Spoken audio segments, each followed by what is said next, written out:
Hey guys, it's Jordan with your weekly Oakwood Student Ministry video. As always, I hope you are doing very well. We're in week 4 of our series, More to the Story. We're going to finish it tonight. To start, I want to play a little game. If I was to say the best something, you fill in the blank. You can say it out loud if you want. Doesn't matter if people are around. So if I said the best French fries, you say. If I said the best sneaker brand, the best dipping sauce at Chick-fil-A, the best Netflix show to binge watch, the best ice cream flavor, the best YouTube channel to follow, the must-have Taco Bell item when you go there, or an app everybody should have on their phone. What do you think? What are your ideas? Here's the thing.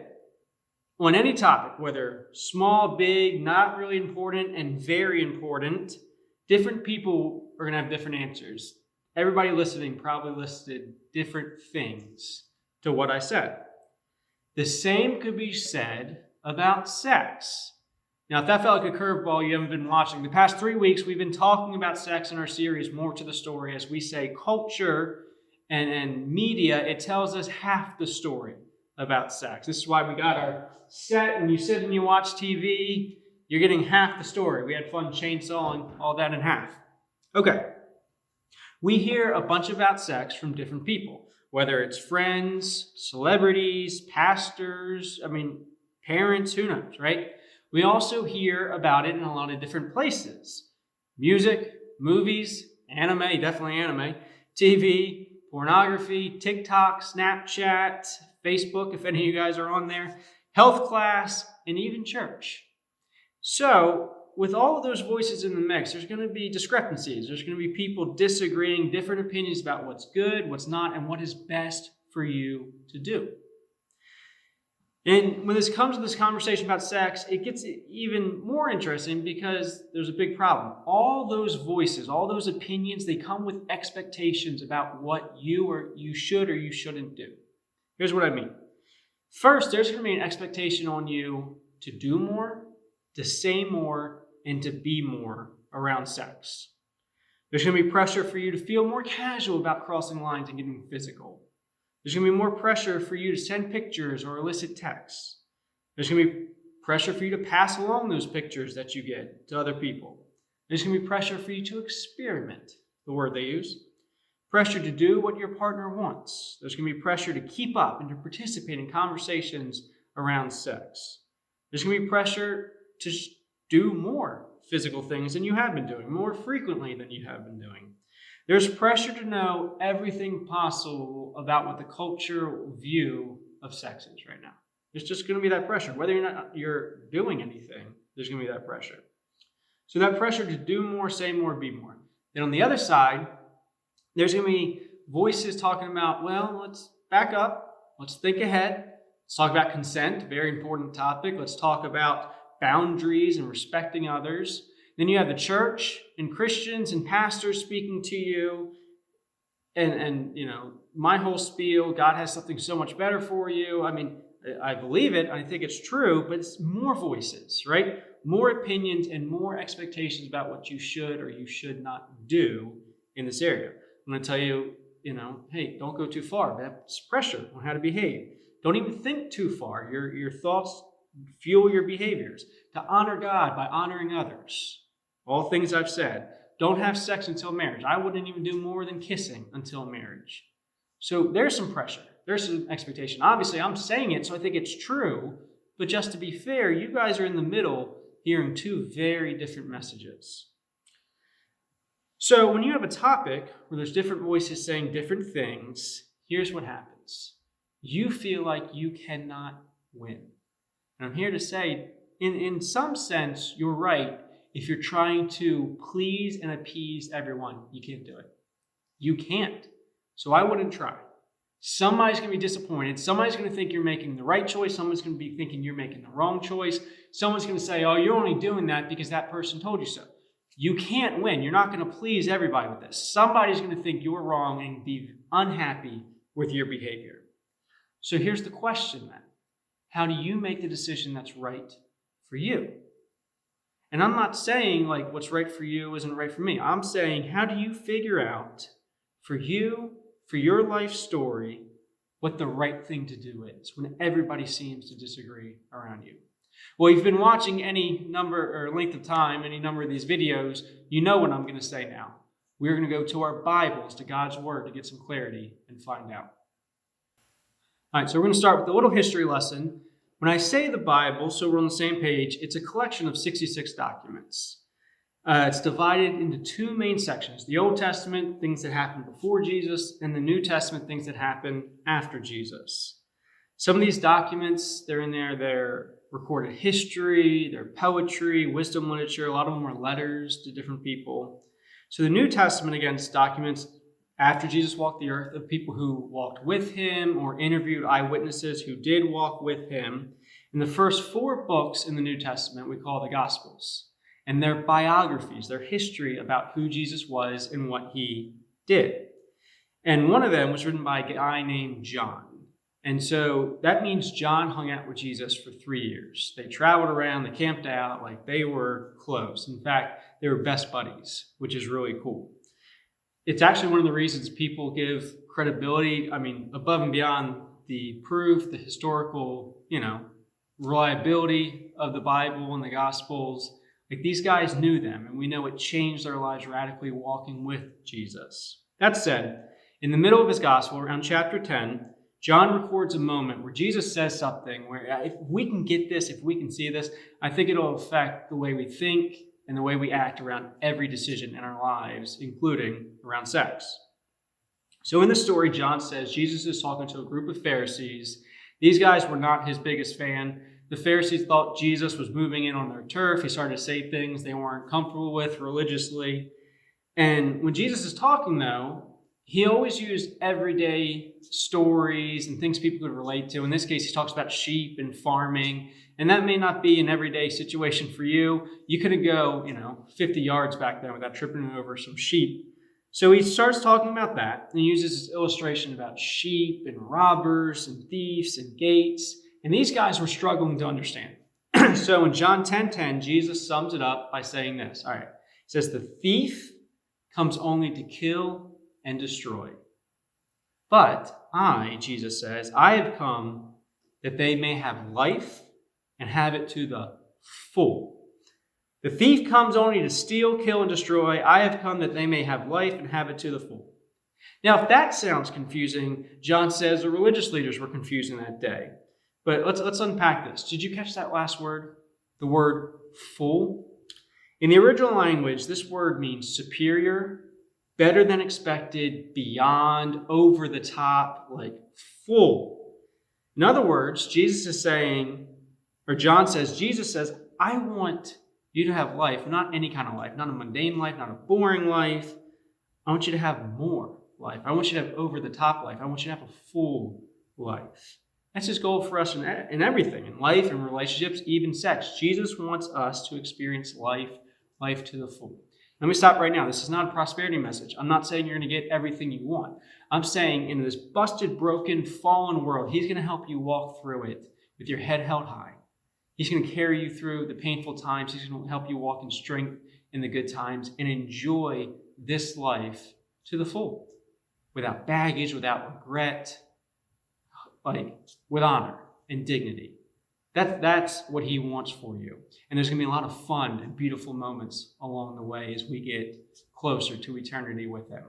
That's what he's talking about. Life to the full. That's what we all want. That's what we all want. What's wild is in the church, we often think it's the opposite, or especially looking outside into the church.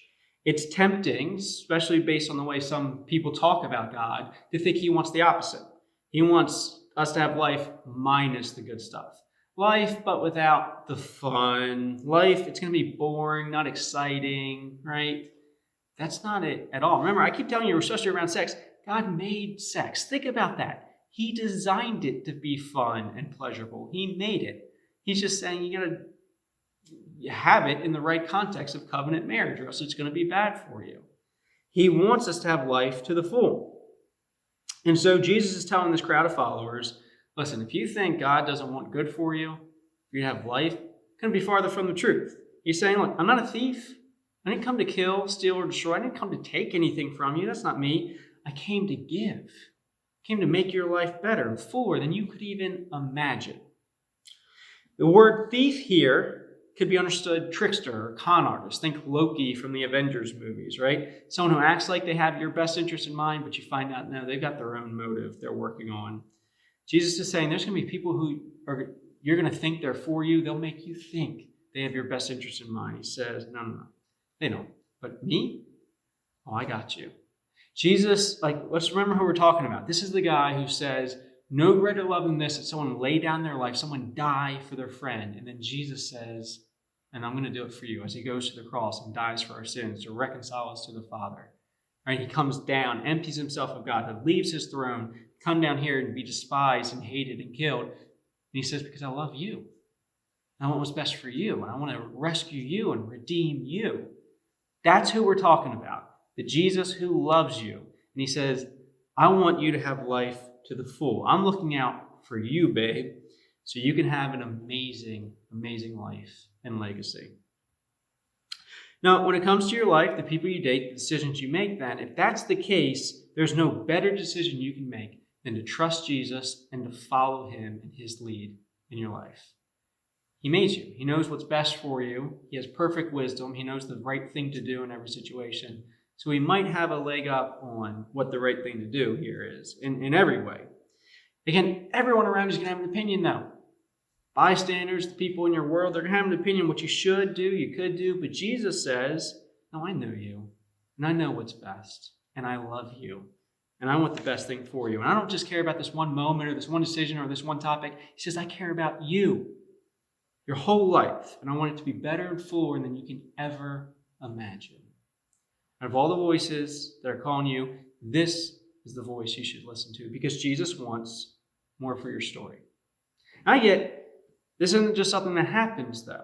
You guys, it's going to be tempting at your age to say, well, give that to me when I'm 25. Let me have some fun now. Let me mess up, all this kind of stuff.